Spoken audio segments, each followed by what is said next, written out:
പവിത്രം സീരിയലിന്റെ latest episode review ആണ് പറയുന്നത്. ശ്രീനിസാറുമായിട്ടുള്ള വിക്രമിന്റെ ബന്ധം അതൊരിക്കലും മുറിച്ചു മാറ്റാൻ കഴിയില്ലായിരുന്നു. ശ്രീനിവാസൻ സാറിന്റെ മുന്നിൽ വേദയോടുള്ള ഇഷ്ടം വിക്രം ഒരു നിമിഷത്തേക്ക് മറക്കുന്നുണ്ട്. വീട്ടിലേക്ക് തിരിച്ചെത്തിയതിനു ശേഷം വിക്രം വളരെ രൂക്ഷമായിട്ട് വേദയോട് ദേഷ്യം പ്രകടിപ്പിക്കുന്നുണ്ട്. മാഷും കമലമ്മയും പറമ്പിലേക്ക് പോവാൻ നിൽക്കുന്ന സമയത്തായിരിക്കട്ടോ വിക്രമൻ വീട്ടിലേക്ക് കയറി വരുന്നത്. ദേഷ്യം അടക്കാൻ കഴിയാതെ വിക്രം നേരെ വന്നിട്ട് വേദയെ ഡി എന്നങ്ങ് വിളിക്കും. ആ സമയത്തിന് എന്താ സംഭവിക്കുന്നത് ചിന്തിച്ചുകൊണ്ട് അവരെല്ലാവരും വിക്രമിനെ തന്നെ ഇങ്ങനെ നോക്കി നിൽക്കും. വിക്രം നേരെ വേദയുടെ അടുത്തേക്ക് വന്ന് ചോദിക്കുന്നുണ്ട്, എടി നീ ആരോട് ചോദിച്ചിട്ടാണ് ശ്രീനിവാസ സാറെ കാണാൻ പോയത്? എന്നെ നേർവഴിക്ക് നടത്താനും എന്നെ മാറ്റിയെടുക്കാനൊക്കെ നീ എന്റെ ആരാടി? ഒരു താലിയുടെ ബലത്തിലല്ലേടി നീ എന്റെ പേരിൽ അധികാരം കാണിക്കാൻ വരുന്നത്? അത് ഞാൻ ഇന്നത്തോടെ തന്നെ അവസാനിപ്പിക്കുമെന്നൊക്കെ പറഞ്ഞ് വിക്രം ദേഷ്യപ്പെട്ട് വേദയുടെ അടുത്തേക്ക് വരുന്നുണ്ടെന്ന് മാത്രമല്ല വേദയുടെ കഴുത്തിലെ ആ ഒരു താലി അങ്ങ് പിടിച്ചിട്ട് അതിങ്ങനെ പൊട്ടിക്കാൻ ശ്രമിക്കാണ്. ആ സമയത്തിന് വേദക്കങ്ങ് വല്ലാതാവും. വിക്രമിന്റെ കൈ ഇങ്ങനെ വിടിയിപ്പിക്കാൻ ശ്രമിക്കുന്നുണ്ട് വേദ. അന്നേരം വിക്രം വീണ്ടും വേദയുടെ കഴുത്തിൽ കിടക്കുന്ന ആ ഒരു താലിങ്ങനെ പൊട്ടിക്കാൻ ശ്രമിക്കാണ്. ആ സമയത്ത് വേദ ഇങ്ങനെ വിക്രമിനെ തടഞ്ഞുകൊണ്ടതിനെ അതിൽ നിന്നും വിടിവിപ്പിക്കാൻ ശ്രമിക്കും. വേദ ചോദിക്കുന്നുണ്ട്, നിങ്ങൾക്ക് എന്ത് പറ്റി വിക്രം? എന്റെ താലിയിൽ നിന്ന് കൈയെടുക്കുക എന്ന് പറയുന്ന സമയത്തിന് വിക്രം ദേഷ്യയോടും വാശിയോടും കൂടി വേദയെ നോക്കുന്നുണ്ട്. മാത്രമല്ല വീണ്ടും അതിങ്ങനെ പൊട്ടിക്കാൻ ശ്രമിക്കും. വിക്രമിന്റെ ഈ ഒരു പെരുമാറ്റം ഒട്ടും തന്നെ വിശ്വസിക്കാൻ കഴിയാതെ അങ്ങനെ നോക്കി നിൽക്കുമായിരിക്കും സുധാകര മാഷും കമലമ്മയും. എന്നാൽ ഇതെല്ലാം കണ്ടിട്ട് വളരെയധികം സന്തോഷത്തോട് പ്രതീക്ഷയോടെ നോക്കി നിൽക്കുമായിരിക്കട്ടെ നന്ദിനി. അപ്പോൾ വേദക്ക് ഭയങ്കര ദേഷ്യം വരുന്നുണ്ട്. ഇതേ സമയത്തായിരിക്കും ശ്രീനിവാസൻ സാർ അങ്ങോട്ടേക്ക് വരുന്നത്. ശ്രീനിവാസൻ സാർ വന്നിട്ട് വിക്രം എന്ന് പറയുന്ന സമയത്തിന് ഒരു അത്ഭുതത്തോടു കൂടി തന്നെ വിക്രം ഇങ്ങനെ പുറകിലേക്ക് തിരിഞ്ഞു നോക്കാണ്. ശ്രീനിവാസൻ സാർ ചോദിക്കുന്നുണ്ട്, എന്താ വിക്രം നീ ഇവിടെ കാണിക്കുന്നത്? ആ താലിൽ നിന്ന് കൈയെടുക്ക്. വിക്രം പറയുന്നുണ്ട്, ഇല്ല സർ, ഇവള് കാരണം എനിക്ക് സാറുമായിട്ടുള്ള ബന്ധം നഷ്ടമാവുകയാണെങ്കിൽ എനിക്ക് പിന്നെ ഒരിക്കലും ഇവളെ വേണ്ട. ഒരിക്കലും എന്റെ ഭാര്യയായിട്ട് എന്റെ മനസ്സിലും എന്റെ ജീവിതത്തിലും ഒരിക്കലും ഞാൻ ഇവൾക്ക് സ്ഥാനം കൊടുക്കില്ല. ഞാനും സാറുമായിട്ടുള്ള ബന്ധം അവസാനിപ്പിച്ചാൽ പിന്നെ ഇവള് ഇപ്പോൾ ഈ നിമിഷം തന്നെ ഇവിടെ നിന്നും ഇറങ്ങുമെന്നിങ്ങനെ വിക്രം പറയുന്നത് കേട്ടിട്ട് ആകെ സങ്കടത്തോടെ വിഷമത്തോടു കൂടിയായിരിക്കും വേദ ഇങ്ങനെ വിക്രമിനെ തന്നെ നോക്കി നിൽക്കുന്നത്. ശ്രീനിവാസൻ സാറിന്റെ കാര്യം വന്നപ്പോൾ ശരിക്കും വിക്രമിന്റെ മനസ്സിൽ തന്നോട് ഇത്ര മാത്രമേ സ്നേഹം ഉണ്ടായിരുന്നുള്ളൂ എന്നൊക്കെ ചിന്തിച്ച് ഒരു അത്ഭുതത്തോടു കൂടിയായിരിക്കും വേദ വിക്രമിനെ ഇങ്ങനെ നോക്കി നിൽക്കുന്നത്. സുധാകരൻ മാഷി പറഞ്ഞിട്ട്, വിക്രം ഞാനാണ് പറയുന്നത്, എനിക്ക് നിന്നോടൊരു കാര്യം പറയാനുണ്ട്. നീ വേദയുടെ താലിയിൽ നിന്ന് കൈയെടുക്കുക എന്ന് പറയുന്ന സമയത്തിന്റെ വിക്രം പെട്ടെന്ന് വേദയുടെ താലിയിൽ നിന്നും പിടിവിടുന്നുണ്ട്. എന്നിട്ട് സുധാകരൻ മാഷി വിക്രമിനെയും അതുപോലെ തന്നെ ശ്രീനിവാസൻ സാറ് മാറി മാറി ദേഷ്യത്തിൽ ഇങ്ങനെ നോക്കുന്നുണ്ട്. ശ്രീനിവാസൻ സാർ വിക്രമിനോട് ചോദിക്കുന്നുണ്ട്, വിക്രം നീ എന്ത് അബദ്ധാണ് ഈ കാണിക്കുന്നത്? വേദമോളോട് നിനക്ക് എന്തിനാ ഇത്രമാത്രം ദേഷ്യം? വേദ ഒരിക്കലും മറിഞ്ഞുകൊണ്ട് നിന്നോടൊരു തെറ്റും ചെയ്തിട്ടില്ല. ഒരു ഭാര്യയുടെ കടമ മാത്രമാണ് വേദ ചെയ്തത്. സ്വന്തം ഭർത്താവ് നല്ല രീതിയിൽ തന്നെ ജീവിക്കണമെന്ന് ഏതൊരു ഭാര്യയും ആഗ്രഹിക്കും. അതുപോലെ തന്നെ വേദയും ചിന്തിച്ചോളൂ. അതിനൊരിക്കലും നിനക്ക് വേദയെ തെറ്റു പറയാൻ കഴിയില്ല എന്നൊക്കെ പറയാട്ടോ. അന്നേരം വിക്രം പറഞ്ഞിട്ട്, സാർ ഇനി എന്തൊക്കെ തന്നെ പറഞ്ഞാലും ശരി, ഇനി ഒരിക്കലും ഇവൾക്ക് ഈ വീട്ടിൽ സ്ഥാനമില്ല. ഇന്നേ വരെ എനിക്കാരും ഉണ്ടായിട്ടില്ല. ഇനി മുതൽ ഞാൻ ഒറ്റക്ക് മതി. എനിക്കാരും വേണ്ട. ഞാൻ എന്നും ഒറ്റയാണ്. എന്നെ തളച്ചിടാൻ മാത്രം ഇവളാരാ? എന്റെ ഇഷ്ടത്തിനനുസരിച്ച് ഞാൻ ജീവിക്കും.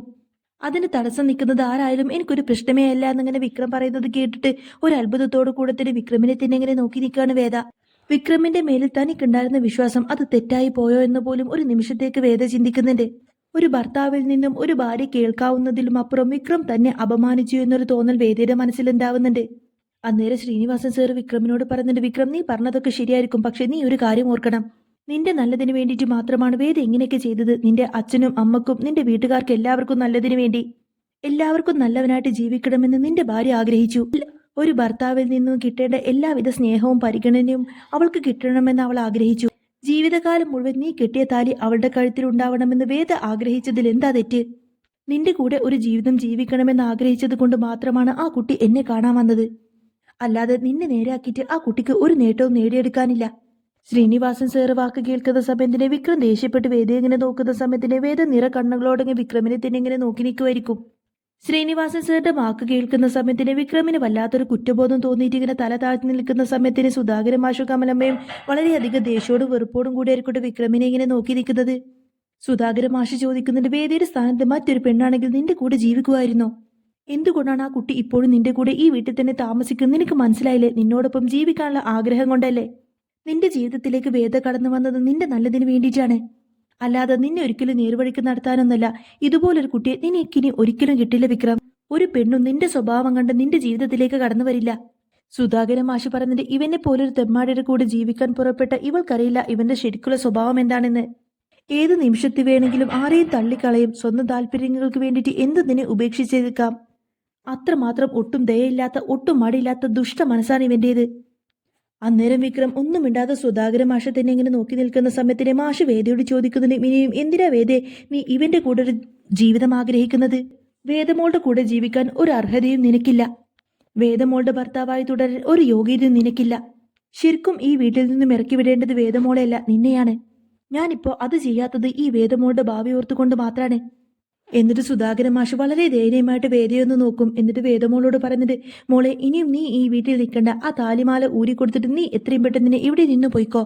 അതാണ് ഞങ്ങളുടെയും ഇഷ്ടം. എന്നിട്ട് നീ നല്ലൊരു ജീവിതം ജീവിച്ച് ഇവൻക്ക് കാണിച്ചു കൊടുക്കണം.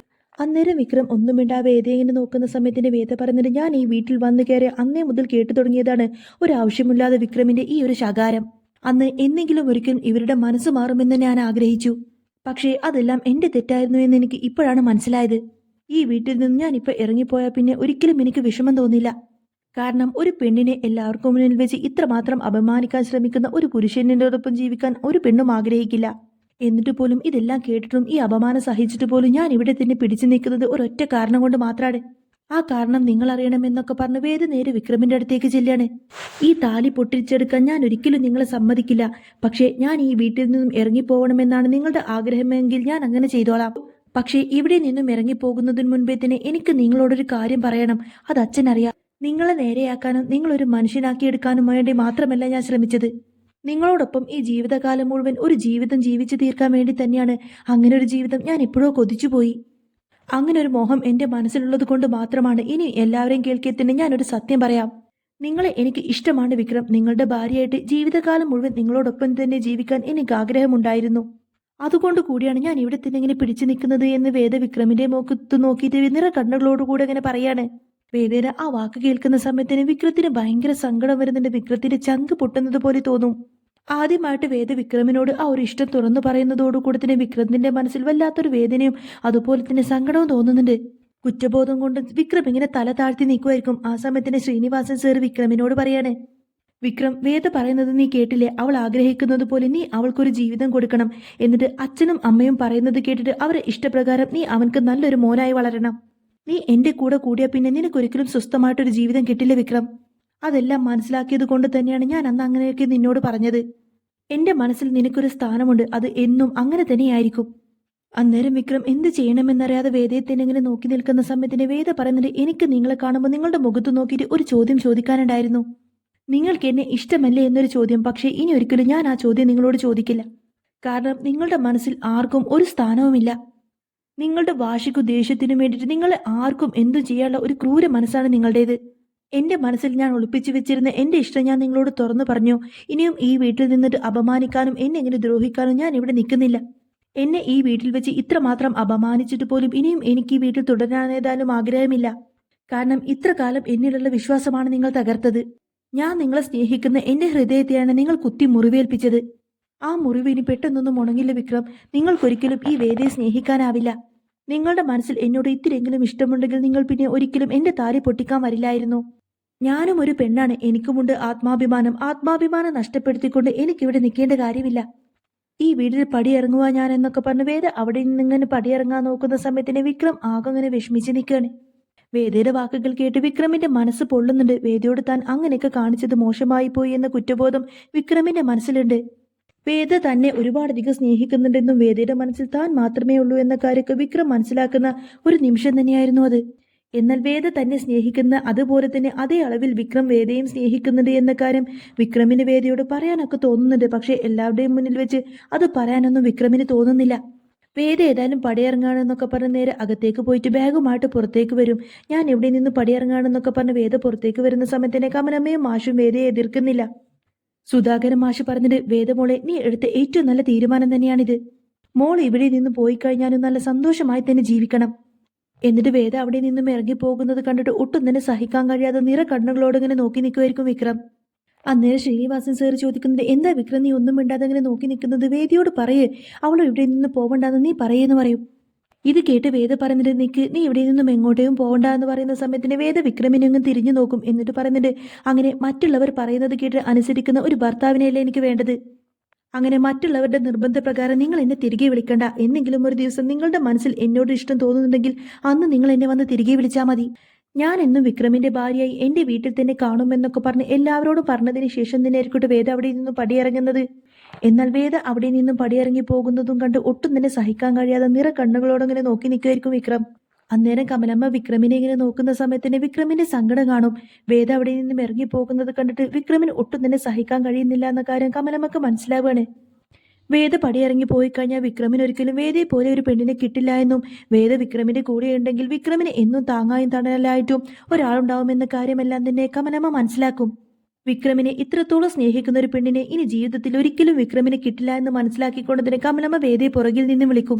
വേദ തിരിഞ്ഞു നോക്കുന്ന സമയത്തിന് കമലമ്മ പറഞ്ഞിട്ട്, വേദ, നിന്റെ ഇഷ്ടത്തിന് നിനക്ക് ഇവിടെ നിന്നും ഇറങ്ങിപ്പോവാം, അതിനാരും നിനക്ക് ഇവിടെ തടസ്സം നിൽക്കില്ല. പക്ഷേ നിന്റെ കഴുത്തിൽ കിടക്കുന്ന താലി അതെന്റെ മോൻ വിക്രം കെട്ടിയതാണ്. എല്ലാം ഉപേക്ഷിച്ച് നീ ഇവിടെ നിന്ന് പോകുന്നതല്ലേ, അതുകൊണ്ട് നിന്റെ കഴുത്തിൽ കിടക്കുന്ന വിക്രം കെട്ടിയ താലി, ആ താലി നീ വിക്രമിന് തിരികെ കൊടുത്തതിന് ശേഷം മാത്രം ഇവിടെ നിന്ന് പോയാൽ മതി എന്ന് പറയാണ് കമലം. ആ താലി നീ ഇവിടെ അഴിച്ചു വെക്കാത്തടത്തോളം കാലം നിനക്ക് ഇവിടെ നിന്നും പോവാൻ കഴിയില്ല വേദേ, അത് നീ ഇവിടെ അഴിച്ചു വെച്ചേ പറ്റൂ എന്നൊക്കെ പറയും. ഒന്നുകിൽ ആ താലിമാല പൊട്ടിച്ച് നിനക്ക് ഇവിടെ നിന്നും ഇറങ്ങിപ്പോവാം, അല്ലെങ്കിൽ പിന്നെ ആ താലിമാലയുമായിട്ട് നീ ഇവിടെ തന്നെ ജീവിച്ചേ പറ്റൂ എന്ന് പറയും. അന്നേരം സുധാകരൻ മാഷിന് ദേഷ്യം വരണം. നീ എന്തൊക്കെയാ കമലയെ പറയുന്നത് എന്ന് ചോദിക്കുന്ന സമയത്തിന് കമലമ്മ പറയുന്നത്, എന്താ മാഷേ, ഞാൻ പറഞ്ഞത് സത്യം തന്നെയല്ലേ. ഒരു പെണ്ണ് കല്യാണം കഴിഞ്ഞാൽ പിന്നെ ഭർത്താവിന്റെ കൂടെ തന്നെയാണ് ജീവിക്കേണ്ടത്, അല്ലാതെ കഴുത്തിൽ താലിയും സൂക്ഷിച്ച് പിന്നെ സ്വന്തം വീട്ടിലല്ല പോയി നിൽക്കേണ്ടത്. അത് അവളോട് തന്നെ ചെയ്യുന്ന തെറ്റാണ്. ആ താലിക്ക് എത്രമാത്രം പവിത്രതയുണ്ടോ അത് ആ പവിത്രതയോട് തന്നെ കാത്തു സൂക്ഷിക്കുകയും വേണം. എന്താ ഞാൻ പറഞ്ഞത് ശരിയില്ലേ എന്നിങ്ങനെ കമലമ്മ ചോദിക്കുന്ന സമയത്തിന് എന്ത് മറുപടി പറയണമെന്നറിയാതെ ആകെ വിഷമത്തോടു കൂടി തന്നെ വേദ കമലമ്മയെ തന്നെ ഇങ്ങനെ നോക്കുന്നുണ്ട്. വിക്രം അന്നേരം വേദയെ തന്നെ ഇങ്ങനെ നോക്കാണ്. ആ സമയത്തിന് വേദ തന്റെ കഴുത്തിൽ കിടക്കുന്ന ആ ഒരു താലി ഇങ്ങനെ മുറുകെ പിടിക്കും. എന്നിട്ട് കമലമ്മയോട് പറഞ്ഞിട്ട്, ഇല്ലമ്മേ, ഞാൻ മരിക്കുവോളം എന്നും എന്റെ കഴുത്തിൽ ഈ താലി കാണും. വേദയുടെ വാക്ക് കേൾക്കുന്ന സമയത്തിന് വിക്രം വളരെ സ്നേഹത്തോടു കൂടെ വേദയെ ഇങ്ങനെ നോക്കും. വേദ പറഞ്ഞിട്ട്, ഈ താലി എനിക്ക് അത്രമാത്രം പവിത്രമാണ്, അതെനിക്ക് കാത്തു സൂക്ഷിച്ചേ പറ്റൂ. പക്ഷേ എനിക്കിനി ഒരിക്കലും പഴയ വേദയാവാൻ കഴിയില്ല. എന്റെ മനസ്സിലുള്ള മുറിവ് അത്ര പെട്ടെന്നൊന്നും മാറില്ല. ഓരോ ദിവസം കൂടുന്തോറും ഞങ്ങൾ തമ്മിലുള്ള അകലം കൂടുവാണെന്നൊക്കെ പറഞ്ഞ് വേദ മറ്റ് നിവൃത്തിയില്ലാത്തത് കൊണ്ട് തന്നെ ആ ഒരു ബാഗുമായിട്ട് അകത്തേക്ക് പോവും. വേദയുടെ വിഷമം കാണുന്ന സമയത്തിന് വിക്രത്തിന് അതിലേറെ വിഷമാവുന്നുണ്ടെന്ന് മാത്രമല്ല, വിക്രം ഇങ്ങനെ മനസ്സിൽ ചിന്തിക്കുന്നുണ്ട്, ഞാൻ ഒരിക്കലും വേദയോട് അങ്ങനെയൊന്നും പറയാൻ പാടില്ലായിരുന്നു. വേദ അകത്തേക്ക് കയറി പോകുന്നതോടുകൂടി തന്നെ എല്ലാവർക്കും ഒന്ന് സമാധാനമാവും. ശ്രീനിവാസൻ സാറ് വിക്രമിനോട് പറഞ്ഞിട്ട്, എന്നാ പിന്നെ ഞാൻ ഇറങ്ങുവാണ് വിക്രം, നീ ഇനി ഒരിക്കലും വേദയെ വിഷമിപ്പിക്കരുത്. ഞാൻ എന്നും നിന്റെ കൂടെ ഉണ്ടാവുമെന്ന വാക്ക് നൽകിയതിന് ശേഷമായിരിക്കട്ടെ ശ്രീനിവാസൻ സാർ അവിടെ നിന്നും പോകുന്നത്. അങ്ങനെ എല്ലാവരും അവിടെ നിന്ന് പിരിഞ്ഞു പോയതിനു ശേഷം സുധാകരൻ മാഷ് അങ്ങനെ കമലമ്മയോട് ചോദിക്കുന്നുണ്ട്, എന്തിനാ കമലം നീ അങ്ങനെ കാണിച്ചത്? ആ കുട്ടി അങ്ങനെ പോവുകയാണെങ്കിൽ ആ കുട്ടിയെങ്കിലും രക്ഷപ്പെടുമായിരുന്നല്ലോ, എന്തിനാണ് താൻ അതിനെ അനുവദിക്കാത്തത് എന്നൊക്കെ ചോദിക്കുന്ന സമയത്തിന് കമലമ്മ കരഞ്ഞുകൊണ്ട് പറയുന്നുണ്ട്, മാഷേ, വേദയെ പോലെ നല്ല മനസ്സിലൊരു പെൺകുട്ടി ഇനി ഒരിക്കലും എന്റെ മകനെ കിട്ടില്ല മാഷേ. അവൾ എങ്ങാനും ഈ വീട്ടിൽ നിന്ന് പോയി കഴിഞ്ഞാൽ പിന്നെ ഈ വീട്ടിലൊരു വെളിച്ചമുണ്ടാവില്ല. ഈ വീടിന്റെ ഐശ്വര്യം തന്നെ അവളാണ്. ഭഗവാൻ കൊണ്ടുവന്ന വെളിച്ചം തന്നെയാണ് വിക്രമിന്റെ ജീവിതത്തിൽ വേദമോള്. ആ വെളിച്ചം കളഞ്ഞ് ഈ കുടുംബം മൊത്തം ഇരുട്ടിലാക്കാനൊന്നും എന്നെ കൊണ്ട് കഴിയില്ല മാഷെ എന്നൊക്കെ പറഞ്ഞ് കമലം അങ്ങനെ സങ്കടപ്പെട്ട് പറയുന്നതും കാണിച്ചു കൊണ്ടാണ് കേട്ടോ എപ്പിസോഡ് പൂർണ്ണമാവുന്നത്. അപ്പോൾ നിങ്ങൾക്ക് ഈ ഒരു ചാനൽ ഇഷ്ടമാവുകയാണെങ്കിൽ സബ്സ്ക്രൈബ് ചെയ്യാനും സപ്പോർട്ട് ചെയ്യാനൊന്നും മറക്കല്ലേ.